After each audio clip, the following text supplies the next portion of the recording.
Tank Davis is a natural 135-pound fighter, a lightweight who's carved his legacy in the lower divisions, defeating some of the sport's most dangerous men.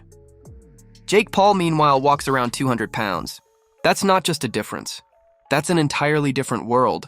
When you're talking about a 60-pound weight gap, you're talking about bone density, reach, leverage, and pure physical durability. In the ring, those pounds translate into real consequences. And for many, it's not even a fair conversation. Still, the buzz around this matchup refuses to die, fueled by social media, promotional whispers, and Jake Paul's ever-present knack for turning absurd ideas into actual pay-per-view events. The chatter started months ago, and at first it seemed laughable, the kind of rumor you brush off as internet nonsense. Why would Gervonta, a world champion in his prime, waste time on a circus act? Comparisons to Floyd Mayweather's exhibition against Logan Paul were quickly dismissed because Floyd was retired, financially secure, and simply capitalizing on a trend. Tank, on the other hand, still has unfinished business in boxing, real belts to defend, real legacies to chase. Yet despite all logic, the noise around a potential exhibition grew louder.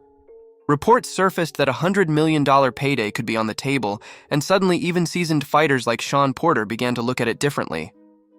Porter, a respected voice in the sport, defended Tank's rumored involvement, saying fighters have short windows to make life-changing money. If the bout was an exhibition, he argued, with limited risk and maximum reward, why not?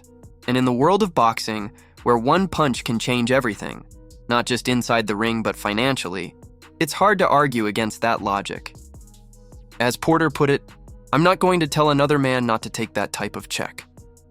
The purity of boxing may be fading, but the reality is fighters need to think beyond legacy. They need to think about security. Yet, there's another side to this coin. Many fans and purists feel these exhibitions mock the very essence of the sport.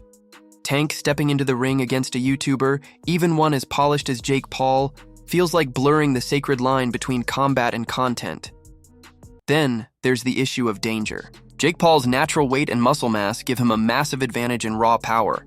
Even if the fight were structured as an exhibition with larger gloves, shorter rounds, and agreed limits on intensity, the risk is undeniable. Fans wondered, would this even be a real fight? Or would it be a glorified sparring session meant to entertain, not compete? The whispers behind the scenes only added fuel to the fire. Reports suggested that organizers were crafting rules to prevent either man from getting seriously hurt, creating what some insiders described as a controlled performance disguised as a fight. And yet, amid all this, voices like Chael Sonnen's cut through the chaos with brutal honesty. Sonnen, never one to hold back, called Jake Paul's pivot from potential showdowns with real heavyweights like Anthony Joshua to Gervonta Davis a letdown. He argued that Tank, for all his brilliance inside the ring, simply doesn't have the showman's touch that Jake thrives on. "Tank can't sell a fight," Sonnen said bluntly. "He lets his fists do the talking, but he doesn't know how to build the story." To Sonnen, this fight's appeal depended entirely on Jake Paul's ability to promote, hype, and market spectacle, not on the competitive value of the matchup. But the deeper truth may be that both fighters need each other more than they admit. Jake Paul craves legitimacy, the kind that only comes from sharing the ring with a real, active world champion. Gervonta Davis, despite his dominance, could benefit from the mainstream exposure Paul brings, exposure that traditional boxing outlets can't always match. The irony is that while fans and pundits debate integrity, both men are likely thinking about opportunity.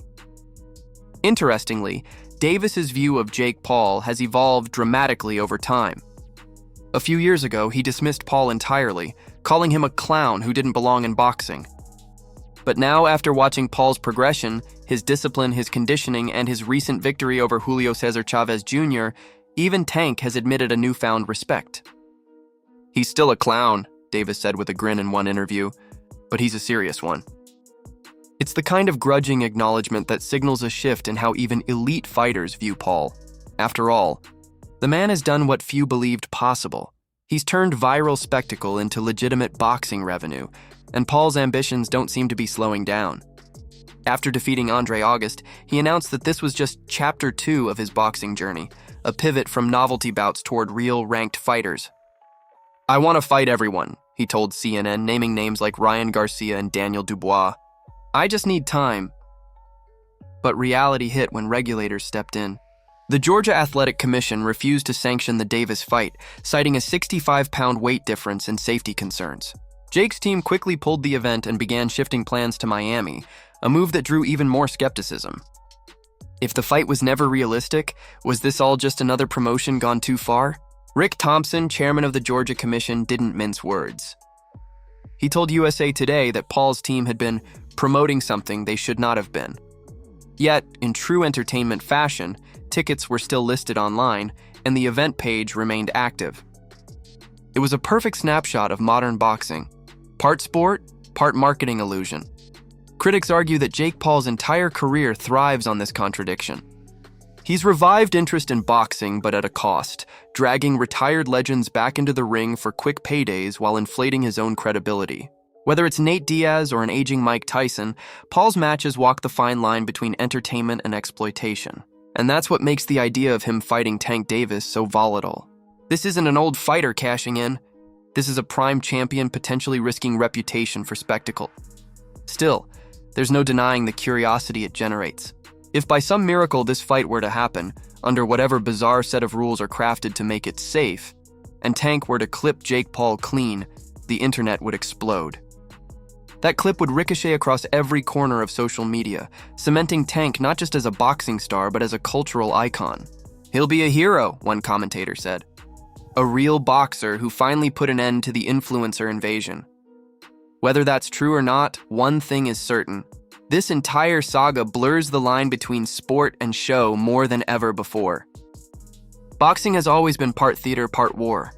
But in the age of viral fame, even the most skilled champions must wrestle with the question, is legacy worth more than clicks?